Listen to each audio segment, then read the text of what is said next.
Hi friends. आज हम लोग फिजिक्स का 10वां लेक्चर कंप्लीट करेंगे। इसके पहले हम लोगों ने 9 लेक्चर कंप्लीट कर लिया है। तो 9 लेक्चर जिसने नहीं देखा है, डिस्क्रिप्शन बॉक्स में जाए, प्लेलिस्ट ओपन करें और वहां से जाके देख सकते हैं आप लोग, ताकि आपको डाउट क्लियर हो जाए, क्योंकि ये सारे वीडियो जो है एक दूसरे से सीरीज में चल रहे हैं। ठीक है, सीरीज बाई सीरीज है, सारे वीडियो चल रहे हैं। तो चलिए स्टार्ट करते हैं। और आज के वीडियो में हम लोग डिस्कस करेंगे आवेग और संवेग के बारे में। लास्ट वीडियो में हमने फोर्स के बारे में डिस्कस किया था एंड लॉ ऑफ मोशन के बारे में डिस्कस किया था। तो चलिए हम लोग समझते हैं कि आवेग क्या होता है। तो सबसे पहले आप लोग आवेग का फार्मूला यहाँ पे लिख लीजिए। आवेग का जो फार्मूला होता है I equal to F into T. I क्या है? इम्पल्स। आवेग इम्पल्स को I से इंडिकेट करते हैं। एफ क्या है? फोर्स है। टी क्या है? समय है। तो बल और समय का गुणनफल ही आवेग कहलाता है। तो इसका डिफिनीशन अगर आप लोग लिखना चाहते हैं तो लिख लीजिए कि बल और समय का गुणनफल ही आवेग कहलाता है। वैसे डिफिनीशन एग्जाम में नहीं आते हैं, बट ये फार्मूला आपको याद रखना है। जो पॉइंट्स मैं लिखवाऊंगा वो सारे नोट कर लीजिए आप लोग। तो बल, किसी वस्तु पर जितनी समय के लिए बल लगाया जाता है वो समय और वो बल का जो गुणनफल होता है उसे ही हम लोग आवेग करते हैं। इसका मात्रक क्या हो जाएगा? यूनिट। यूनिट क्या हो जाएगा? फोर्स का यूनिट क्या होता है? न्यूटन। और सेकंड का यूनिट क्या होता है? सेकंड, सॉरी, समय का यूनिट सेकंड। तो इसका जो मात्रक हो जाएगा न्यूटन सेकंड। इसको और क्या लिख सकते हैं? बल का मात्रक और क्या हो सकता है? किलोग्राम मीटर, किलोग्राम मीटर पर सेकंड हो जाएगा इसका आवेग का मात्रक, दूसरा मात्रक। और ये जो मात्रक है न्यूटन सेकंड या फिर किलोग्राम मीटर पर सेकंड, एक कौन सा मात्रक है? एसआई मात्रक है, एसआई यूनिट है। और आवेग क्या है? एक सदिश राशि है। तो ये भी लिख लीजिए, impulse is a vector quantity, vector quantity. ठीक है। तो क्वेश्चन क्या पूछे जाते हैं? इसके मात्रक पूछे जाते हैं और एक सदिश है कि अदिश राशि है, ये पूछा जाता है। और जो आवेग का मान होता है, आवेग का जो वैल्यू होता है वो पॉजिटिव, नेगेटिव या फिर जीरो, तीनों में से कुछ भी हो सकता है। तो आवेग का मान धनात्मक, ऋणात्मक और शून्य तीनों होता है। आप लोग एक लिख लीजिए। और आवेग का कुछ एग्जाम्पल पूछे जाते हैं, जैसे गेंद, क्रिकेट में जो कैच लेते हैं ना, तो आवेग का एक एग्जाम्पल है। एंड हथौड़े से कील को ठोकना, वो भी आवेग का एक एग्जाम्पल है। एंड बैट से बॉल को मारना, ये आवेग का एग्जाम्पल है।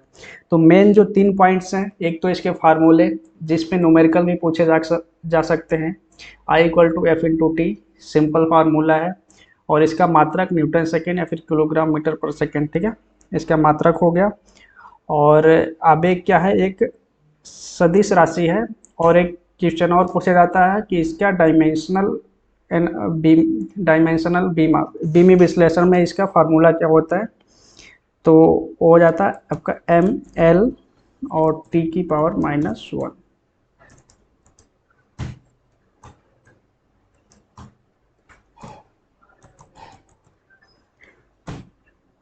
तो इसका बीमा कितना होता है? ml t की पावर -1। तो ये चारों पॉइंट आप लोग नोट करिए, यहीं से क्वेश्चन पूछे जाते हैं। ठीक है, अभी चलते हैं हम लोग संवेग के बारे में पढ़ते हैं। संवेग को इंग्लिश में हम लोग बोलते हैं मोमेंटम। आप लोग नोट डाउन करते चलिए।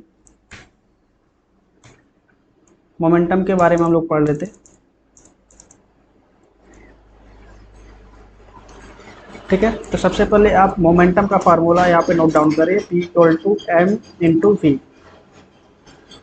एम क्या है? द्रव्यमान है। वी क्या है? वेलोसिटी है यहाँ पे। और पी क्या है? संवेग है। संवेग को हम लोग पी से इंडिकेट करते हैं। तो M equal to P equal to M into V, द्रव्यमान गुणे वेग। ठीक है, द्रव्यमान गुणे वेलोसिटी। तो इसका मात्रक क्या हो जाएगा? यूनिट अगर हम लोग पूछें तो क्या हो जाएगा? यूनिट इसका द्रव्यमान का मात्रक क्या होता है? किलोग्राम। और इंटू वेग का मात्रक क्या होता है? मीटर पर सेकेंड, मीटर पर सेकेंड, किलोग्राम मीटर पर सेकेंड इसका मात्रक हो जाएगा। या फिर इसको हम लोग न्यूटन सेकेंड भी इसको लिख सकते हैं।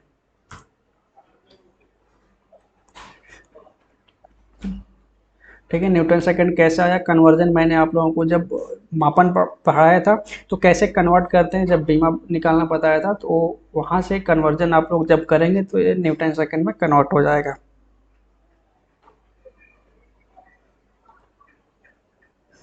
और ये तो हो गया एसआई यूनिट में। अगर सीजीएस में इसको लिखना चाहें तो डाइन सेकंड हो जाएगा, डाइन सेकंड। इसका सीजीएस में अगर मात्रक लिखना चाहें तो डाइन सेकंड इसका मात्रक हो जाएगा। इसका बीमी विश्लेषण कितना होता है, एम एल टी की पावर -1। ठीक है। तो आवेग और संवेग का जो बीमा है वो समान होता है, इसका मात्रक भी सेम होता है, और दोनों क्या है, सदिश राशि है। तो momentum is a vector quantity. ठीक है। तो ये जो टॉपिक है जो मैं यहाँ पे नोट डाउन कर रहा हूँ, आप लोग नोट डाउन करते जाइए, यहीं से क्वेश्चन बनते हैं। ठीक है। अगर इसको हम लोग ब्रेक करते हैं m इंटू वी को, तो m को हम लोग क्या लिख सकते हैं, m इंटू वी को क्या लिख सकते हैं, a into T, A into T. एक फार्मूला आप लोगों ने पढ़ा होगा कि चाल बराबर क्या होता है, त्वरण बराबर A equal to V by T होता है। तो यहाँ से हमने v का वैल्यू निकाल के a इंटू टी यहाँ पे रख दिया v की जगह पे। ठीक है। तो अभी इसको आगे क्या लिख सकते हैं, m इंटू ए को क्या लिख सकते हैं, f बराबर m में फार्मूला आप लोगों ने पढ़ा था, f into T, into T. तो f का मात्रक न्यूटन और t का मात्रक सेकंड, तो यहाँ से आया न्यूटन सेकंड। ठीक है। तो ऐसे आप लोग भी कन्वर्जन करके देखते रहना, इसका क्या यूनिट बन सकता है, एग्जाम में हो सकता है घुमा के कुछ और भी पूछ सकता है इसमें। तो ये सारे पॉइंट आप लोग नोट करिए, क्वेश्चन यहीं से बनते हैं। अभी आगे चलते हैं, इसमें हम लोग देखते हैं कि रिलेशनशिप, आवेग और संवेग में क्या संबंध है, क्या रिलेशनशिप है, उसको हम लोग देखते हैं।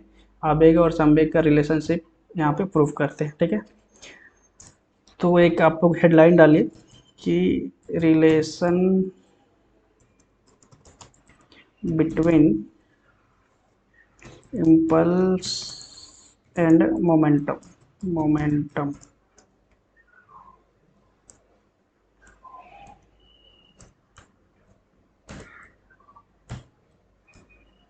ठीक है।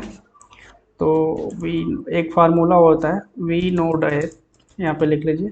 एक फार्मूला आप लोगों को पता है कि I equal to F into T, अभी हम लोगों ने पढ़ा कुछ टाइम पहले ही। ठीक है।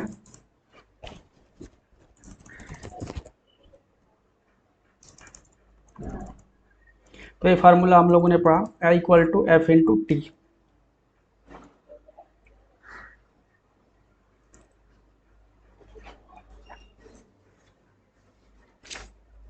अभी इसको समीकरण एक लिख लेते हैं हम लोग यहाँ पे। ठीक है। फिर इसको इसको समीकरण नंबर 1 लिखिए। ठीक है।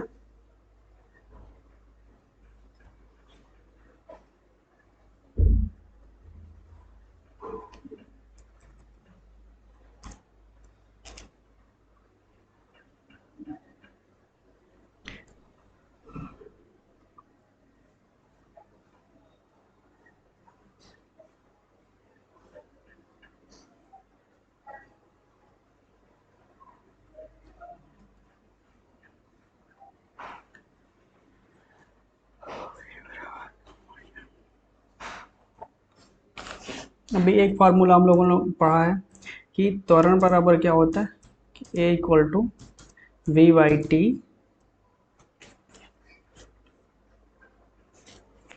होता है। और एक और फार्मूला हम लोगों ने पढ़ा है कि F equal to M into A. तो यहाँ से अगर हम लोग ए का मान निकालते हैं तो ए बराबर क्या हो जाएगा कि F upon M, F upon M. यहाँ से हम लोग ए का मान निकालते हैं तो एफ अपॉन एम हो जाएगा।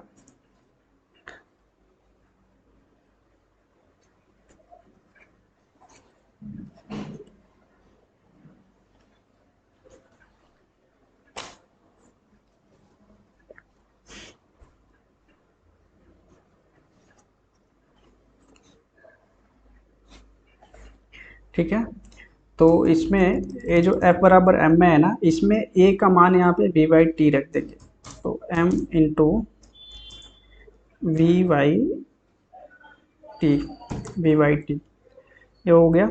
अभी ये जो f का वैल्यू आया, ये जो वैल्यू आया इसको हम लोग समीकरण 1 में रख देंगे। f का ये जो मान है इस समीकरण में रख देंगे, समीकरण 1 में रखने पर the value of f to be put into equation 1। ठीक है। तो i बराबर क्या हो जाएगा, f का मान क्या आ जाएगा यहाँ पे m into V by T into यहाँ पे t ऑलरेडी है। ठीक है। तो इस t से t कैंसिल हो जाएगा, बाद में क्या बचेगा हमारे पास i equal to m dot V. तो m डॉट वी हम लोग को पता है कि संवेग का जो फार्मूला था p बराबर m इंटू वी था, तो इसको हम लोग p लिख सकते हैं, यानी कि जो आवेग और संवेग है वो दोनों बराबर ही होते हैं। संवेग परिवर्तन जो होता है वो आवेग के बराबर होता है। ठीक है। तो p बराबर क्या होता है m इंटू वी, और दोनों का जब रिलेशनशिप हम लोग फाइंड करेंगे तो i का मान भी m इंटू वी आ जाता है। तो संवेग और आवेग दोनों बराबर होते हैं, ये कहीं कहीं क्वेश्चन पूछा जाता है, और संवेग और आवेग का मात्रक भी बराबर है, एंड बीमी विश्लेषण में जो उसका फार्मूला आता है वो भी बराबर है, बीमा। ठीक है। तो ये था इसका रिलेशनशिप, संवेग और आवेग दोनों बराबर होते हैं, यहाँ से प्रूफ होता है। अभी एक टॉपिक